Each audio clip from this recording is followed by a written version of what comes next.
Hi అండి. మునగాకు juice వేసాను కదా ఇందాక.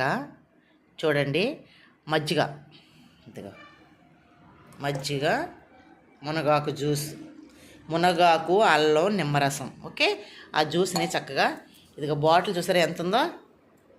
ఇలాగా పిల్లలు ఎవరైనా తాగని వాళ్ళు ఉంటే మీరు అస్సలు ఆనవాళ్ళు తెలియదు. మీరు మునగాకు చేదు కానీ ఏముండదు కాబట్టి ఇలా మజ్జిగలో కలిపండి. కలిపేసి సబ్జా గింజలు ఉంటాయి కదా, మనం బయట అమ్ముతారు సబ్జాలు వేసి చక్కగా పిల్లలకి ఇందులో ఏం చేస్తారంటే కొంచెం పంచదార బదులు తేనె వేయండి. తేనె వేసి చక్కగా చిన్న గ్లాస్తో వాళ్ళ ఏజ్ని బట్టి, పెద్దవాళ్ళు అనుకోండి, మీ హస్బెండ్ అనుకోండి, మీరు అనుకోండి, పెద్దవాళ్ళకి ఇలాంటి గ్లాస్తో చక్కగా తాగండి. సోల గ్లాస్ ఇది, ఓకేనా, పావు లీటర్ గ్లాస్ ఇది.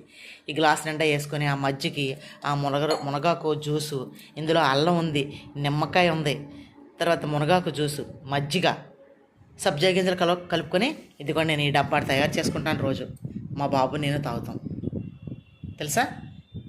ఏమన్నా మీకు జ్యూస్ అయితే తాగలేరు, ఇప్పుడు ఇలాగైనా తాగుతారు కదా. ఇలా ట్రై చేయండి ప్రతి ఒక్కరిని, ఓకేనా. చాలా మంచిదండి హెల్త్కి. ఇది నేను ఫ్రిడ్జ్లో కూడా పెట్టనండి. లైట్గా ఒక 10 నిమిషాలు పెట్టేసేసి తీసి బయట పెట్టేస్తాను. ఎక్కువ మనకి ఫ్రిడ్జ్ వాటర్ కూడా ఎక్కువ తాగకూడదండి. ఫ్రిడ్జ్ వాటర్ అలవాటు చేసుకున్నామంటే మామూలు నీళ్ళు తాగలేం, ఓకేనా. ఇలా చేయండి ప్రతి ఒక్కరు కూడా.